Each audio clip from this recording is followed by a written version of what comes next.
¿Se puede invertir en propiedades residenciales en Australia desde el exterior? ¿Qué consideraciones hay que tener en cuenta desde el lado impositivo? Hoy se suma Rubens Locaputo, quien es director de CPA Partners, para cubrir múltiples temas contables e impositivos para quienes son inversores extranjeros comprando inmuebles en Australia.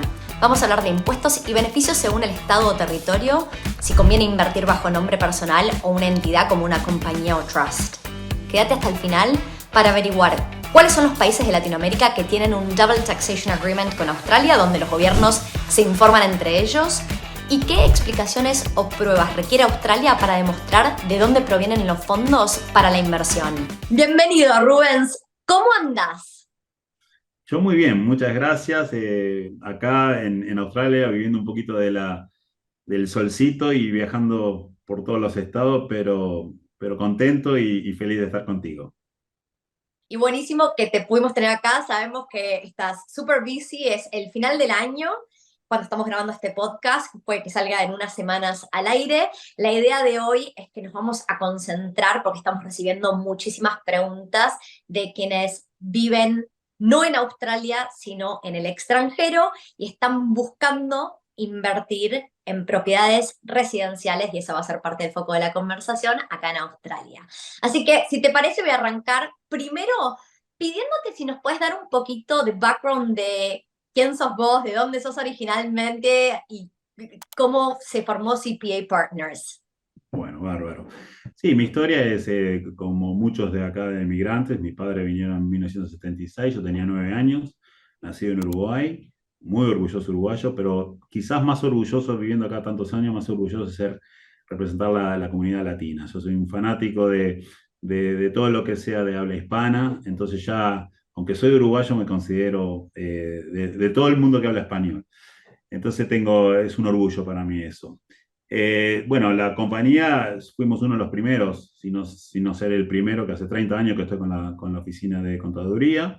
Empezamos representando a la comunidad hispana y nos fuimos obviamente creciendo y ahora, bueno, obviamente ahora somos parte de multicultural.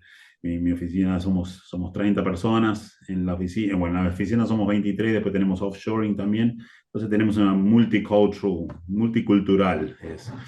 Pero los tres socios, que soy yo y mis otros dos socios, también somos uruguayos, principalmente somos latinos y, bueno, muy contentos de eso. Buenísimo. Y es verdad que cuando estamos trabajando, uno como latino puede entender perfectamente el idioma inglés, y así todo, cuando estás hablando de cosas financieras y de inversiones, no solo es el lenguaje, sino que también alguien te lo baje a tierra y culturalmente entienda de dónde venís y cuáles son como tus pensamientos, porque obviamente nos criamos en países donde las realidades económicas y políticas también, pero que hacen a cómo funcionan los distintos sistemas, son muy distintos a los sistemas de Australia. Sí, total, total. Y le pido disculpas si se me escapa alguna palabra también, que, como te dije, en inglés, en las partes técnicas, español mío, acordé que viene a los 9 años, ¿viste? Entonces hace mucho tiempo.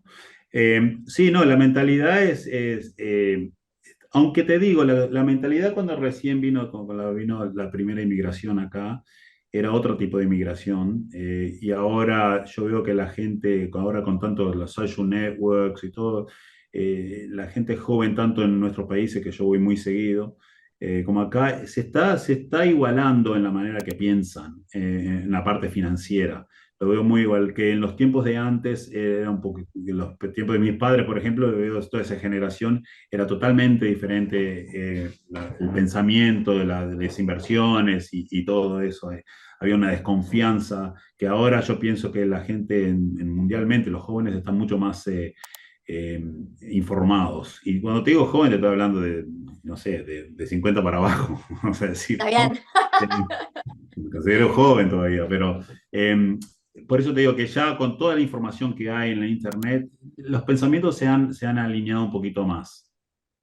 Eso es algo muy bueno. Entonces, pensando en alguien que está viviendo en Latinoamérica y que tiene dinero que quiere invertir en propiedades residenciales en Australia, una de las primeras preguntas que se viene a la mente es qué consideraciones desde el lado de los impuestos hay que tener en cuenta si voy a ir a comprar una propiedad.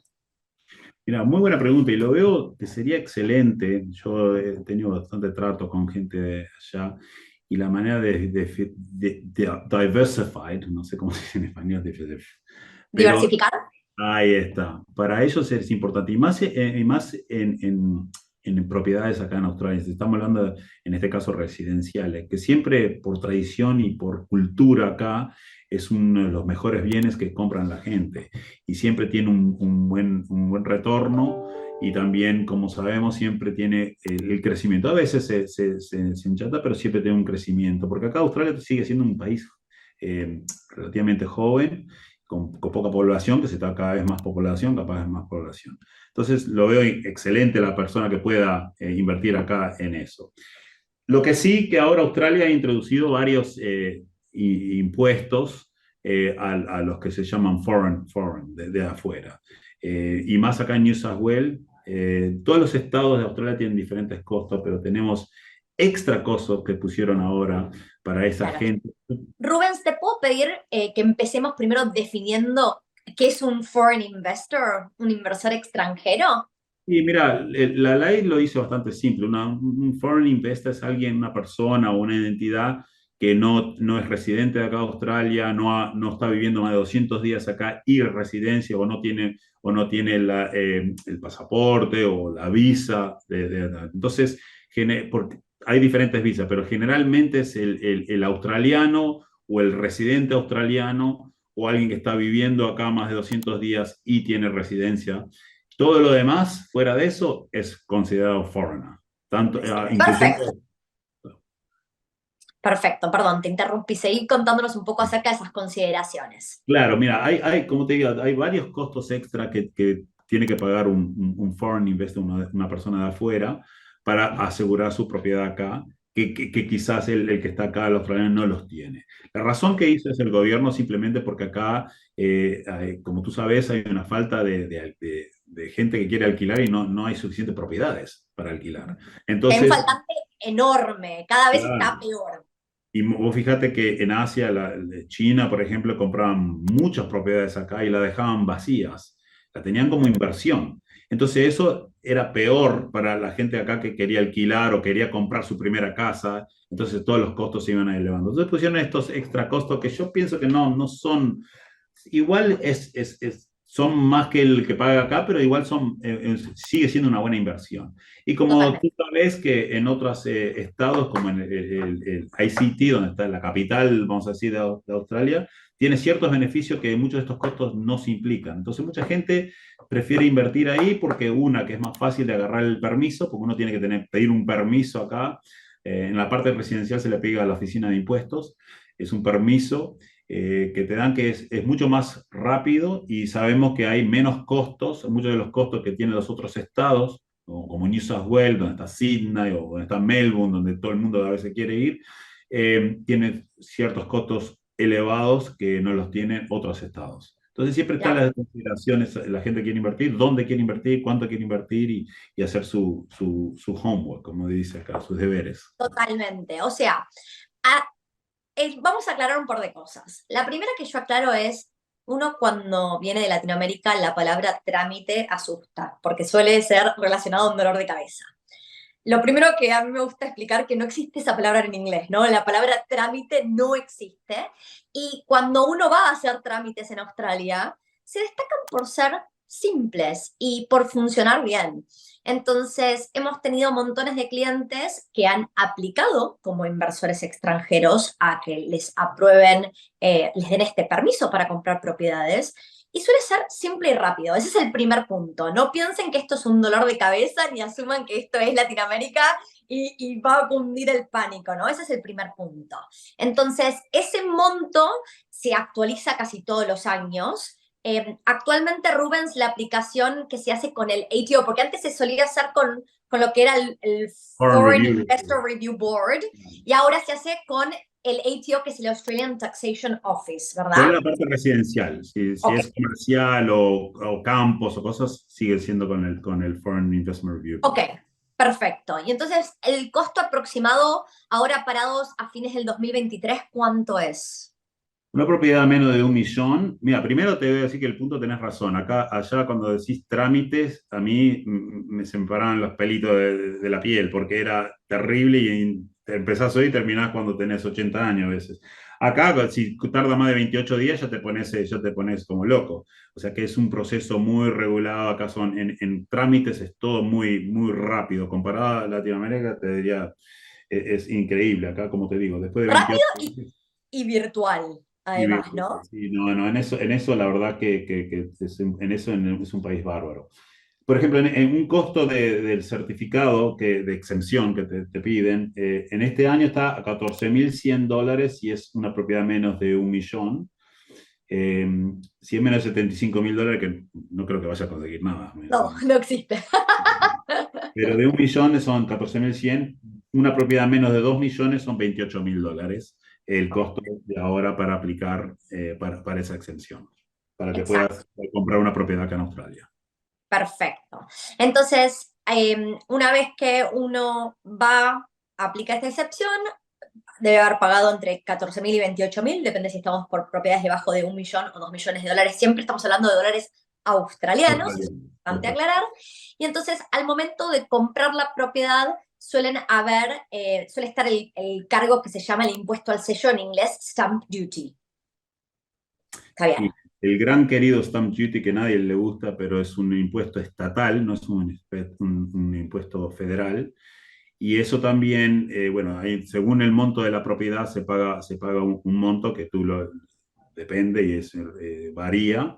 Pero arriba de eso, para un foreigner, ha subido bastante. Antes era un 0,75% del valor de la tierra, por ejemplo, un land tax. El surcharge, el stamp duty surcharge es un 8%. Es un 8%, vamos a aclarar lo que vos dijiste, como varía según el estado o territorio, este 8% aplica a la mayoría de los estados o territorios, de vuelta en el Arriba ACT. del duty normal. Claro, es arriba del stamp duty normal, o sea, el stamp duty, que es este impuesto al sello, lo paga todo el mundo, residentes y no residentes. Exacto. Varía en general entre un 4 o 5%, depende, 3,5, va variando según el estado o territorio. Y después, adicional, si uno es foreign investor, tiene que pagar un 8% del valor de la propiedad adicional. Ese es ese surcharge si uno es inversor extranjero, donde desde lo que es Wealthy, cuando trabajamos con inversores extranjeros, en general terminamos recomendando que consideren el ACT, que es el Australian Capital Territory, donde está Canberra, porque no hay que pagar ninguna penalidad como inversor extranjero. Se paga lo mismo que si uno fuera residente. Aclarar una cosita también, que esos costos originales que no son deducibles en ese año cuando hablemos de los impuestos, pero sí forman parte del costo de la propiedad, que si en un futuro uno vende esa propiedad y le hace una ganancia, se descuentan estos gastos, entonces uno va a pagar menos impuesto a la ganancia, que se dice acá el capital gains. Entonces no es un impuesto que se paga y se olvida, es un impuesto que queda ahí y algún día, si uno lo vende, se descuenta en ese momento. O sea que eso también hay que tomarlo en consideración. Perfecto. Y, a ver, de vuelta, dentro de los beneficios del ACT, entiendo que es el único territorio en Australia que todo lo que uno gasta para los costos de cierre de una transacción los puede deducir como pérdidas en el año 1 de la inversión, mientras que en el resto de los estados o territorios es lo que vos acabas de mencionar, que es el día que vendo, cuando calculo cuánta ganancia hice de capital, le puedo deducir esos gastos. Sí, es verdad. Y bueno, como tú sabes, el ICT no es un estado en sí, es un territorio del país donde está la capital y tiene, no sé por qué, tiene diferentes reglas al resto de Australia en varias cosas, hasta fuegos Ujú. artificiales, porque vos puedes tirar fuegos artificiales ahí, pero cruzaste para este lado y son ilegales. Entonces, y hay varias cosas hasta creo que mismo en la marihuana, en todas esas cosas son diferentes en ICT que acá. Y ahí donde está el gobierno. Entonces, tienen diferentes reglas comparados a los otros estados. En sí no es un estado, es un territorio que Sí, no te podría decir realmente sería la diferencia. Tenemos dos territorios acá en Australia, pero sí, tiene diferentes reglas y está muy en crecimiento porque ahí van todas las embajadas, las compañías grandes que trabajan con diferentes países. Entonces es una ciudad bastante importante acá en Australia. No es de las principales, pero es bastante principal. Perfecto. Y el otro impuesto a considerar, que también va a variar según el estado o territorio, probablemente sea lo que es el impuesto a la tierra, el land tax, ¿verdad? Claro, es otro de los impuestos. A veces dicen qué bien que se vive acá en Australia, ¿no? Que tenemos todo eso, pero también se pagan impuestos. El land tax también varía en diferentes países. Acá en New South Wales, por ejemplo, generalmente hay una excepción para la gente que vive en Australia. Para un extranjero no hay una excepción. Y este año, como te digo, fue un crecimiento bastante grande que en 2017, hace unos par de años, era 0,75 y ahora es 4% del Ya. valor. O sea, alguien extranjero, cuando va a pagar land tax año a año, tiene que pagar en New South Wales, que es el estado donde se encuentra Sydney, Sí. tiene que pagar un surcharge del 4% calculado como el valor de la tierra. Y no hay threshold, no hay una excepción por monto ni nada. Lo bueno de eso que es deducible. Quiere decir que se rebajan los impuestos si uno la alquila y tiene entradas, va contra eso como un gasto. Claro, perfecto, buenísimo. Y ahora, cuando estamos pensando en qué momento se pagan los impuestos, ¿cómo funciona el año fiscal acá en Australia, Rubens? Bueno, el año fiscal es diferente. Estas cosas que estamos hablando son en el principio cuando uno compra y es una vez y chao, ¿no? En este caso. Pero los impuestos en Australia se hacen una vez al año, que es una declaración anual.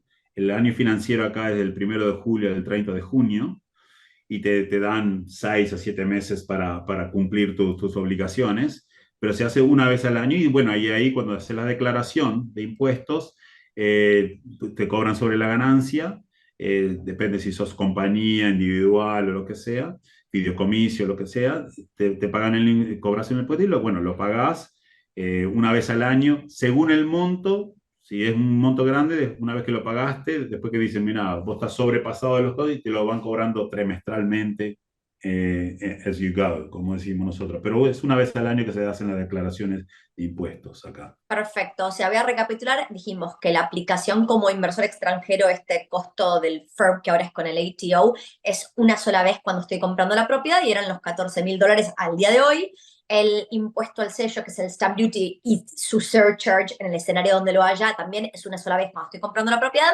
Y después el land tax es año a año cuando hago esa declaración de impuestos con ingresos y egresos, ¿no? Obviamente lo Correcto. bueno es que una inversión es como un business, entonces voy a tener que declarar mis ingresos por alquiler, pero puedo deducir montones de cosas cuando voy a hacer el tax return, ¿no? Puedes decir todo lo que sea relacionado a esa inversión. Todo lo que te cueste en relacionar a esa inversión es deducible. Perfecto. O sea que estamos hablando si tengo un seguro de la propiedad residencial, si estoy pagando un property manager para que me la administre, si estoy Arreglo. pagando arreglos, water y council rates, lo que sea asociado. También voy a mencionar lo que son los intereses de una hipoteca, pero seamos realistas, en general, quienes no trabajan y viven en Australia, les es muy difícil acceder a financiamiento. En general, estamos hablando de inversiones 100% en efectivo. Sí, Australia es uno de los países quizás más conservador en la parte financiera y más Mm. acá los bancos. Hay 4 bancos principales acá y mismo cuando América tuvo la gran pérdida de todo, el estado financiero de Australia fue bastante, como se dice acá, resilient, porque no se hacen préstamos así nomás. Acá es un país muy, muy conservador y te diría que casi imposible una persona que no vive acá que le den un préstamo por más bienes que tengas y por más plata siempre te van a preguntar. Entonces eso tiene una resistencia financiera muy fuerte acá en Australia, que no sufrimos las décadas que tuvieron los otros países por el sistema financiero que hay acá y que en sí son 4 bancos principales, hay más, pero 4 bancos principales que tienen todo acá el mercado, casi todo. Totalmente. Y lo que acabas de mencionar cuando fue el GFC en el 2007-2008, que acá en Australia no hubo recesión, muestra la solidez del mercado y lo que vos decís. Siempre la pregunta típica que me hacen a mí es de la burbuja inmobiliaria, cuándo va a explotar, y realmente yo no creo que haya una burbuja inmobiliaria, no hay nada que explotar, y cuando lo tengo que explicar es el mercado residencial es un mercado de 10 trillones de dólares donde solo el 20% es deuda, y en esa calidad de deuda, la verdad es que lo que uno tiene que demostrar para que le presten dinero, el estándar es tan alto para calificar a las personas que piden hipotecas que realmente no, nada, no es ni siquiera un escenario o un factor realmente.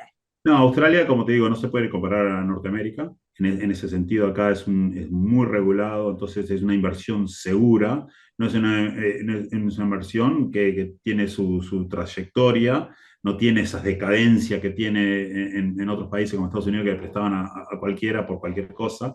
Acá es bastante diferente, la parte financiera es muy conservadora. Te prometo que esta pausa dura menos de un minuto. Este episodio te lo trae la TAM, Proud Sponsor de Wealthy. Tanto la TAM como Wealthy buscan conectar a la comunidad latinoamericana. Personalmente, yo elijo viajar por la TAM cada vez que vuelvo de visita a mi país. A partir de septiembre del 2023 van a haber más vuelos disponibles conectando Australia con Latinoamérica. Además de volar desde Sydney a Santiago de Chile, ahora se suma la ruta Melbourne a Santiago de Chile. Si estás pensando en viajar, no te olvides de consultar las ofertas vigentes de la TAM. Ahora sí, seguimos con el episodio de hoy. Entonces ahora pasemos a hablar, porque esta es una pregunta que recibo muy seguido, si como inversor extranjero conviene comprar bajo nombre personal o bajo una entidad, que esa entidad puede llegar a ser una compañía, un trust o lo que fuera. Steve, como te estaba diciendo, te digo la verdad, yo hace 30 años que hago esto y no me acuerdo la última vez que alguien del exterior compró, no viviendo acá, compró a nombre personal. Eh,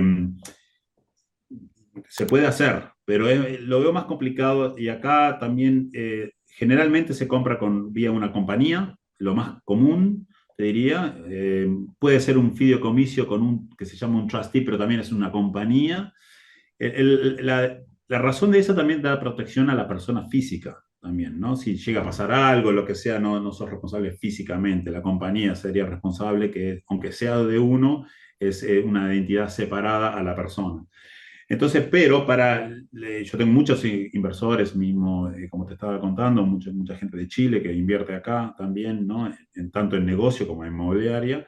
Abren una compañía que los accionistas son de extranjeros, ¿no? Puede ser individual, puede ser una compañía en Argentina, en Uruguay, Chile, lo que sea, el dueño es el accionista, pero el directorio tiene que por lo menos tener un director que sea residente acá en Australia. Puede tener varios directores, pueden ser ellos, los foreign investors, pero uno director. Nosotros, por ejemplo, prestamos ese servicio como contaduría, se cobra un fee, pero a veces mucha gente tiene un familiar o si no, un profesional, se le paga un fee para representarlo como director, entonces es el director residente, vamos a decir, de acá de Australia, pero el dueño de la compañía son los foreigners, ¿no? Los extranjeros.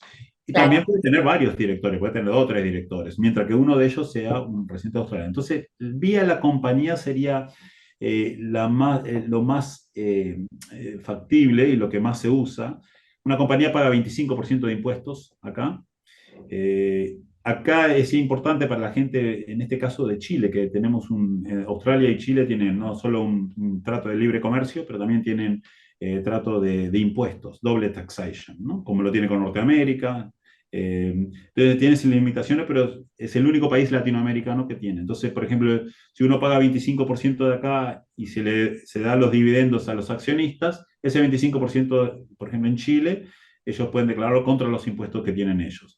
Pero todos los otros países en Argentina, Uruguay, eso ya no hay no hay trato de libre comercio y no hay trato tampoco de impuestos. Entonces no hay mucha información que se traspasa. Entonces acá una persona que viene de Argentina o de Colombia o de Brasil o Uruguay que quiera comprar aquí, pagaría el 25% de la ganancia que hace y chao. Si algún día vende esa propiedad, paga su 25% y la diferencia se lo paga como dividendo y ese es el fin. Claro, perfecto.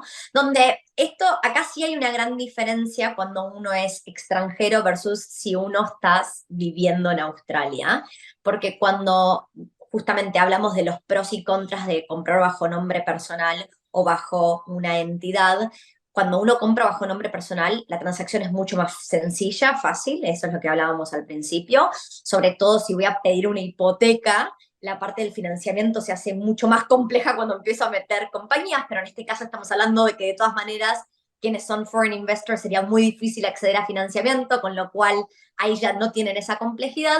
Y no sabemos cuál es la palabra, ahora no se me viene a la cabeza la palabra en castellano, Rubens, pero acá está el beneficio de lo que es negative gearing, ¿no? ¿Querés explicarlo vos? Y negative gearing simplemente es cuando el ingreso de una inversión es menos que los gastos que tiene uno, ¿no? Entonces vamos a decir, tenés una propiedad que te entró $100.000 de alquiler, pero los gastos que tenemos eran 110.000, hiciste una pérdida de $10.000. Generalmente acá, cuando a una persona acá, esos $10.000 de pérdida se reclaman contra los impuestos que uno es como una deducción y el gobierno en parte te está devolviendo parte de esos impuestos por hacer esa pérdida. A un Claro, foreigner o una compañía, no, simplemente en una compañía esos pérdidas se van poniendo hacia adelante contra futuras ganancias. Pero claro. a todo esto, lo importante para la gente del exterior, que yo mucho hablo con gente, es que la inversión, lo fundamental de una inversión acá en una propiedad en Australia es igual, aunque el foreigner tenga que pagar un poco más, tiene la oportunidad de invertir acá en Australia. Y Mm, las propiedades, como sabes, es una fuerte inversión acá, es una inversión quizás, vamos a decir, la más segura que podemos tener acá en Australia. Entonces, ese beneficio que tenga, por más que hayas impuestos, ese beneficio es igual a todos. Entonces, que una persona del exterior tenga que pagar un poquito más de impuestos, pero tiene la chance de invertir acá en Australia, para mí es excelente. Todo lo sí, demás puede ir explicando, pero la ganancia que hace, siempre vas a pagar si ganas. Y acá vos sabés que tiene muchos beneficios. Así que eso se va explicando, pero que lo importante también es el hecho de la inversión, que una persona puede invertir acá en propiedad, por más que tenga que pagar algunos otros costos, para mí es excelente. y voy a decir que dentro de lo que es el equipo de Wealthy, tenemos personas que viviendo en Australia todavía no han obtenido el estatus de residentes permanentes y han ido e invertido y pagado la aplicación como foreign investors, esos $14.000, y les sigue pareciendo una oportunidad fantástica simplemente poder acceder al mercado sin tener que esperar a obtener la residencia permanente. Obviamente, cuando uno requiere de financiamiento, ahí se juegan otras cosas, por ejemplo, como anecdótico, uno puede llegar a conseguir hipotecas sin ser residente permanente, pero tiene que tener cierta estabilidad, ¿no? Hay visas que son más estables que otras. No es lo mismo si yo ya tengo una sponsored visa, una skilled visa o una postgraduate visa, esos los bancos lo suelen ver como algo un poco más estable, versus si yo estoy con una visa de estudiante o work and holidays, que es bastante más inestable y no tiene necesariamente un camino hacia una residencia, ¿no? Pero por eso digo, aclaro, conocimos montones de personas que han pagado y sigue valiendo la pena totalmente a la inversión. Cuando pasaron un par de años y vos hiciste 1, 2 millones en ganancia, los $14.000 fueron un gasto muy chico. Exacto. No, y como te digo, yo trato mucho también con la parte de minería y agricultura de Chile, también de Uruguay vienen muchos empresarios. Entonces Mm. arrancan con una inversión de propiedades y después se tiran a decir, bueno, ¿qué más puedo hacer en Australia? Y ahí sí, esos empresarios, vamos a decir, porque es para todos, pero quizás esos empresarios se le abren las puertas a que nunca piensan, porque muchas en Argentina ellos siempre piensan en Estados Unidos, Sí. pero tienen la posibilidad, tienen el enganche ahora con Australia, que es un mercado seguro, de bienestar, con buenas reglas, democracia, buen estado de cortes y todo. Entonces muchos se están mirando hacia acá. En Chile ha pasado mucho en el último año, muchos empresarios han mirado hacia Australia no solo Estoy de para acuerdo con vos, Rubens. Los chilenos y no están vivir acá mirando mucho también. más que los argentinos a Australia. Pila, bueno, Mm, está ese convenio y vos fíjate que me están viniendo mucha gente, entonces empiezan abren su compañía, viviendo allá, haciendo foreigners, pero después empiezan a traer su cosa, a Australia le facilita que vengan esta gente, y bueno, ya tienen su compañía y ya tienen historia en esa compañía, y después se ponen ellos como director, porque ya llegan a ser australianos, y empiezan una vida nueva y un negocio nuevo, tanto acá y allá. Bueno, obviamente una vez que se hacen australianos va a ser taxable dentro de Australia y lo que tienen fuera de Australia. Pero se está dando mucho eso. Yo no entiendo países también como Argentina, que son grandes y eso, que no miran tanto hacia Australia, siempre miran hacia Estados Unidos como si bueno, mucha gente fue suceso, pero no miran mucho a Australia. Y yo no, pienso que tendrían que mirar. ya se está viniendo, ya se está sintiendo, se está volviendo un trend. Cada vez lo vamos a ver más y más. Y la verdad es que una de las preguntas que recibo comúnmente, por sobre todo de argentinos en este caso, es ¿cómo se transfiere el dinero? Obviamente sacar dinero de Argentina es un caos en sí, ¿no? Pero podemos hablar un poco de la transferencia de dinero de país a país. Y mira, yo, como sabes, estuve en Argentina y Uruguay trabajando 3 meses hace un par de meses atrás. Y me divertí pila con el dólar blue y te digo la verdad, no entiendo el sistema financiero argentino. No me lo digas a explicar porque no lo entiendo. Pero, pero en asunto de transferencia de dinero, acá, si va de banco a banco o si sale de Argentina y va por la parte financiera, generalmente las transacciones más de $10.000 pasan por un banco, vamos a decir, central que en Estados Unidos y vienen a Australia. Australia tiene el derecho de preguntarte de dónde viene eso, y puede ser una herencia, puede ser ahorros que tenía, tienen el derecho de preguntarte de qué es por el asunto del lavado de dinero, por asunto de terrorismo y todo eso. Pero si viene de banco a banco, viene a Australia, te preguntan, haces la declaración adecuada y chao, no te van a decir nada, no te creo. Es es Ponte más la déjame. declaración allá en Argentina, pero eso ya no Claro. tiene mucho que ver. Como no hay trato de doble comercio, no hay trato de double tax agreement, a Australia en sí no le importa. Al contrario, quieren que traigas la plata para acá y quieren que inviertas acá. Lo único que tiene que ser legítimo de ahorros o la tenía abajo de la cama porque no la quería poner en el banco, es entendible, ¿verdad? Eh, entonces, es cuestión de eso, de declarar del origen de qué es, y con eso es suficiente. Y más si viene de banco a banco, no hay problema. El problema quizás es cómo la sacás de Argentina, que eso es otro tema. Total. No puedo asesorar porque no lo entiendo. Está bien, está bien. En ese escenario en particular, después se buscan las formas y los medios, obviamente. Y entonces, solo para volver a confirmar esto, ¿el único país de Latinoamérica que tiene Double Tax Agreement con Australia es Chile? Sí, Ok, perfecto, Double Tax buenísimo. Agreement y el trato de libre comercio. Ok, perfecto, buenísimo.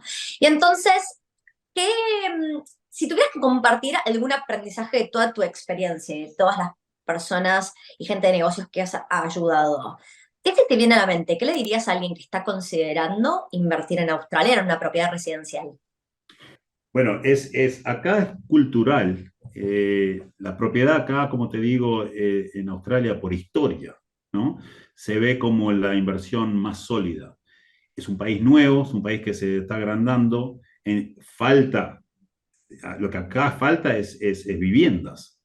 Tenemos un gran problema. Por eso están todos estos costos que está poniendo el gobierno, para que la gente que tiene propiedades del exterior y las tienen vacías, bueno, si las van a tener vacías, estos costos van a construir más propiedades y darle más incentivos a los inversores para construir más propiedades, porque acá se está expandiendo la población y precisamos viviendas, ¿no? Entonces, eso es parte de la razón. Entonces, acá siempre la vivienda fue vista como una inversión totalmente sólida, ¿no? Puede tener no te diría ni que tiene sus altos y bajos, tiene sus altos y su establecimiento, y después, porque no ha bajado tanto, ¿no? No. Baja, Tiene bueno, época de consolidación, pero en realidad la performance es súper consistente en el tiempo. Obviamente puede haber un año donde, uy, ¿qué está pasando? Pero realmente tiene una solidez el vos mercado. fijate que han subido los intereses enormemente en todas partes del mundo. Acá estaba casi al cero, estaba acá. Punto, creo, punto uno, y subió ahora al 4,25 la oficial. O está por ahí, ¿no? 4.25, no lo sé. 4,35 hasta ahora en noviembre. Y vos fíjate que ese monto, en tan poco tiempo, todavía sigue sólida la demanda de propiedades. Hay gente que dice, obviamente está un poco apretado, que se subieron tanto los intereses, pero no es un colapso porque el sistema financiero, el sistema hipotecario y de propiedades es muy sólido, es culturalmente sólida acá en Australia. Entonces, Totalmente. y como te digo, es un país nuevo que se está todavía desarrollando. ¿Qué somos? ¿Cuánto estamos ahora? ¿30 millones? Por Por ahí. ahí. Yo siempre lo pienso, siendo argentina, lo pienso es, Australia tiene la mitad de la población argentina, ¿no? Entonces, por ahí, lo que mis papás hubieran visto como población a mi edad ahora, en un par de años, pues tiene el potencial de crecer, sobre todo porque Australia crece gracias a la inmigración. La inmigración es el trending topic. Australia usa la inmigración para reactivar la economía. En lo que va, también que durante la pandemia las fronteras estuvieron cerradas, se abrieron las fronteras y ya en los últimos 12 meses, a septiembre del 2023, ya entraron más de neto 500.000 de personas. ¿Está Pero bien? aparte de eso, te digo, a la gente de Sudamérica, es un paso, tener una inversión en un país como Australia, es un paso también, una inversión afuera en otro país y también muchas veces mirando hacia el futuro, que para los hijos o lo que sea, que es una calidad de vida acá, como todo. A mí me encanta Sudamérica, ojo, te digo, me encanta Sí, ir a Sudamérica. Pero acá yo sí, reconozco que hay una calidad de vida. Y a veces ese es el paso inicial que hacen muchos para decir, bueno, vamos a hacer otra cosa. A muchos, como te digo, traen sus compañías después, sus productos, sus businesses. sí. Entonces, así se va estableciendo mucho. Te digo, la verdad, los mejores en esto son los chilenos porque siempre miraron más hacia Australia, ¿no? Yo digo Uruguay, Argentina, todos siempre miraron más a Norteamérica. Pero yo pienso que dado el estado de política y todo acá, es excelente venir y propiedad es la inversión más sólida que uno puede hacer acá. Totalmente. Y recién dijiste algo importantísimo, que es también recibimos muy seguido la pregunta de cuánto tengo que invertir para tener una visa de inversor. Y sí lo voy a aclarar ahora para quienes están pensando, es como mínimo estamos hablando de 2 millones para arriba, 2 millones de dólares australianos. Para arriba hay distintas visas, depende de la visa, también las visas se van actualizando año a año, entre 2 y 5 millones, dependiendo de lo que uno quiera acceder. Pero lo aclaro esto porque hay personas que por ahí se acercan pensando que con una inversión de $500.000 ya pueden acceder a una visa y obviamente no es tan fácil. Vale la pena aclararlo. No, no, pero como te digo, muchas empiezan con visas de business, que traen sus negocios y eso, y se van estableciendo de esa manera, y se van renovando y se van mejorando, y muchas veces se llega a esos montos, y no, Sí, acá en estos países se llega a estos montos relativamente fácil, ¿no? No te digo claro. fácil, fácil, pero se llega. Si uno Sí. quiere, se propone y se lo llega, ¿no? Todo depende, No, diferentes consecuencias. no va a suceder de un día para otro. Lo que vos estás diciendo es que es posible. Algo que yo creo que ayudó mucho a las relaciones entre Chile y Australia en particular es, Rubens, ustedes y nosotros desde las compañías, tanto CPA Partners como Wealthy, somos miembros de ALAPAC, que es el Australian Latin American Business Council. Y Sí. dentro de las empresas miembro, la gran mayoría de las empresas son empresas de minería, ¿no? Porque hay mucho trade y muchos negocios entre lo que es minería en Australia y minería en Latinoamérica, especialmente en Chile. Chile es el país número uno en ese sentido, ¿no? Entonces también cuando hablamos de muchas personas que hacen negocios y que traen sus negocios acá, dentro de lo que es la minería hay un mundo de oportunidades. Sí, y bueno, yo siempre le busco la vuelta a ver qué puedo hacer con mi querido Uruguay también. Yo hablo mucho con la embajadora uruguaya, a decir qué podemos hacer para dar un poquito más al paisito, a darle un poco de ayuda y tratar de hacer más acercamiento. Y siempre se mira eso, y como te digo, como que Argentina lo mismo. Y ahora lo que está viniendo mucho, lo bueno que están pasando, que vienen muchos estudiantes de Colombia, de Perú, de Argentina, porque veo el mate ahora en las playas, que antes no se veía Todos nada. lados. Y eso les da un vínculo muy bueno para futuras inversiones y futuros negocios entre esos países que quizás, como te digo, siempre miraban hacia el norte y no venían hacia Australia. Entonces yo estoy viendo un gran cambio de eso y esos estudiantes que se están estableciendo acá y yo veo que mismo las reuniones que tú hiciste es excelente, yo veo esa calidad de gente, muchachos jóvenes con grandes aspiraciones y contentos de venir acá y estar acá y ya empiezan a atar esos lazos entre los países, que lo veo importante porque lo hizo China mucho y ahí está el resultado, ¿no? Obviamente son, pero ahora con Sudamérica abrieron mucho más esas visas y para mí es un agrado ver eso, ¿no? Totalmente. Definitivamente la comunidad latina en Australia está creciendo muchísimo y tanto ustedes como nosotros nos encanta poder unir, ¿no? A esa comunidad e intentar de hacer lo posible para apoyarnos. Y la verdad que es muy lindo, comparando con lo que uno escucha de otras comunidades, hay otras comunidades que la gente es celosa y no se ayuda entre ellos, no quieren ver que al de al lado le vaya bien, como que hay muchos celos. Yo creo que dentro de la comunidad latina hay mucho apoyo y soporte y eso es algo muy lindo de ver. Como acá, la comunidad latina acá es un poquito quizás diferente a las comunidades de Estados Unidos y esas cosas. Acá somos muy unidos porque somos relativamente pocos. Entonces, aparte del fútbol, que mañana yo y vos capaz que no vamos a ser muy amigas, ¿no? Pero aparte del fútbol y eso, acá somos todos uno. Yo, aunque soy un orgulloso de venir del Uruguay, yo me considero latinoamericano. Entonces, cuando te ves con un chileno, cuando te ves con un colombiano, sos uno. No tenemos esa rivalidad que a veces hay, al contrario, nos ayudamos. Y cuando hablamos en español, a veces hasta nos abrazamos, ¿viste? Porque nos Sí. vemos todos hermanos. Entonces, y yo a mí, te digo la verdad, es algo de mí que cuando me viene una persona de Perú, Colombia, Venezuela, donde sea, me encanta ayudarlo y te das ese extra tuyo, ¿viste? Para poder decir, vamos arriba, vamos a triunfar, porque si triunfás vos como latino, triunfo yo también. Entonces, hay una unidad muy linda que se da acá y quizás porque estamos en un país que no se habla español, los canales españoles no existen, básicamente tenés que suscribir, ¿viste? Entonces no tenemos entonces cuando nos vemos es algo muy lindo que se ve que en pocos países se ve, yo pienso que en Australia eso sí, son muy unidos en eso. Totalmente. Bueno, para cerrar este episodio, Rubens, la pregunta que le hago a todos los invitados es, ¿qué significa para vos vivir una wealthy life? Sí, mira, una wealthy life a mí es, obviamente cuando se habla de wealthy se trata de la parte económica, la parte de salud, la parte de la vida, ¿no? Y todos tenemos diferentes... para mí es trabajar, una wealthy life es disfrutar de mi vida, eh, poder trabajar porque quiero trabajar, no porque tengo que trabajar, que es una gran diferencia.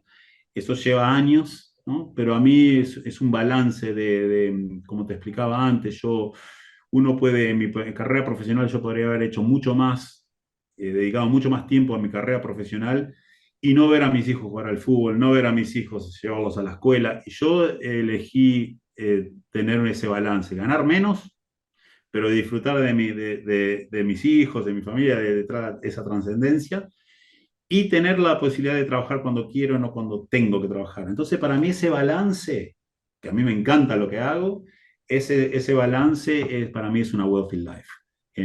Pero hace 30 años que tengo mi oficina, o sea que no vino enseguida. Fue bastante sacrificio y lo aprendí mucho de mis padres, que fueron inmigrantes, como muchos, vinieron a trabajarla y que sus hijos le vayan mejor. Entonces yo pude conseguir esa wealthy life que la veo ahora, pero todo vino con sacrificio, nunca fue, es un balance muy importante.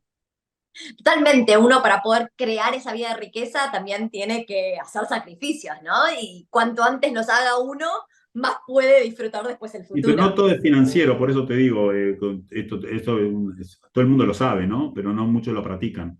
No todo es Totalmente. financiero, a veces tenés que sacrificar un poco las cosas financieras, no tener el auto tan lindo como podrías tener, pero tenés otras cosas de tu vida que la pasaste. Viste que yo vi a mi hijo patear la primera pelota hasta cuando dejó el fútbol, que casi me muero cuando dejó el fútbol, pero estuve ahí toda y él ya tiene 23, 26, tengo uno de 23, otro de 26 años. O sea que yo viví todo, entonces son mis compañeros. Nadie me saca eso a mí, ¿viste? No hay dinero que me saque eso.